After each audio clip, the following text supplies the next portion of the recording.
With 318 allegedly on the cusp of a live release, and many commenters telling me I'm wrong and pirates are going to dominate the verse and envelop us all in an overwhelming age of violence and pain, I figured I'd fly a ship that I haven't used in some time. It's a vessel I enjoyed so much when I first started playing that when I'd finally had enough of the stupid Avenger Titan and its stupid pointless wheeled landing gears, I upgraded my pledge. And while it's true, I did eventually upgrade even that pledge, it wasn't because I disliked the ship, but rather because I have a problem and love things that are shiny and new. Citizens, my name's Beard of Oz, and as you can likely guess by the title and thumbnail of this video, I'll be talking about the Anvil Arrow. We'll go over its specs, its obvious uses, and why still, after all this time, it's one of my favourite non-Drake ships. Let's dive in. Brought to us by Anvil Aerospace, the Arrow is a light fighter in every sense of the word. Not only is it tiny, fast and agile, but it is likely one of the most maneuverable craft in and out of atmosphere. It's one of the favoured fighters for PvP enthusiasts due to its nimble performance, and while it may lack the defensive qualities held by other light fighters in the meta, it still maintains a reasonable potential for offense, despite its slight frame. Coming equipped with one small power plant, two small coolers, one small shield generator, and a small quantum drive, you can see how Anvil have kept the Arrow as light and smaller frame to allow it to dance across the battlefield. While it's true, it may lack the robust dual shield setup that many others in the category hold, the Arrow has a much smaller footprint for opponents to track, and its maneuverability in the hands of an adept pilot will allow it to go untouched in a scrap.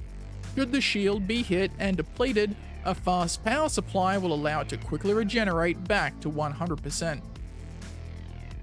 When it comes to armaments, the Arrow comes equipped with two size 3 hardpoints under the wings, coming out of the box with two size 2 gimbaled ballistic repeaters, as well as a spine-mounted turret for two sized 1 guns, neutron cannons being supplied by the manufacturer. Surprisingly, for a ship its size, it comes equipped with an impressive missile armament, rocking two size 3 and two size 2 missile racks, stock loaded with 6 size 2 missiles. For my loadout, I've switched the two ballistic repeaters for two size 3 fixed laser repeaters and the spine-mounted turret with two size 1 ballistic repeaters just for a little bit more damage against my targets. I've left the missiles as is, but if you prefer quantity over quality, you can always switch the missile racks to hold size 1s and pack a bunch more death tubes. As it's a dedicated light fighter, the only internal space for the Arrow is in the cockpit, which has a favourable field of view for avid dogfighters, though the ever-present green glow from the dash can be quite distracting. It has 4 MFDs placed below the horizon, and if you aren't using some sort of eye or head tracking, will be limited to 2 in your normal field of view. The recent update to light fighters has given us a small amount of storage space for food, weapons, ammunition and the like, accessible from the same interaction point used to enter the ship. So, how does it perform?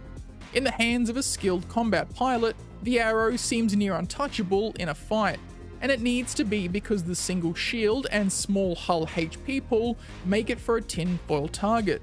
For those of us that aren't as well versed nor skilled in the dogfighting arts, the Arrow is still an impressive and enjoyable fighter, though the larger and heavily armed targets you'll encounter in the higher tiers of service beacons and bounty missions might prove a challenging foe, as their bulkier defences can often outlast the Arrow's ammunition pool, and a few good hits from larger hardpoint weapons can spell the end of the petite vessel. The Arrow is also a favourite for low flyers and racers, with its deft atmospheric control allowing for turns and adjustments that other bulkier ships in its size category struggle with. So, how much does it cost? If you're in the market for an Arrow of your own, you can pick one up at Astra Armada at Area 18 for 972,000 credits, making it one of the cheapest meta light fighters. And if you're not entirely sold on it yet, it can be rented at Traveller Rentals for 19,000 credits, keeping in mind that you cannot change the components or weapons on a rental, so you'll be stuck with the stock loadout. And as always, if you just gotta have one every wipe day 1 without spending space bucks, you can pledge it on the RSI pledge page for $82.50 USD. I don't run bounties or combat assist beacons very often, but if you're looking for a nimble and responsive light fighter to deftly work your way up to higher ranks, or even if you're a fan of the PvP world of Star Citizen, the Anvil Arrow might just be up your alley. And there you have it, the Anvil Arrow. What do you think of this nimble fighter? Is it your go-to, or do you prefer something else? Let me know in the comments section below.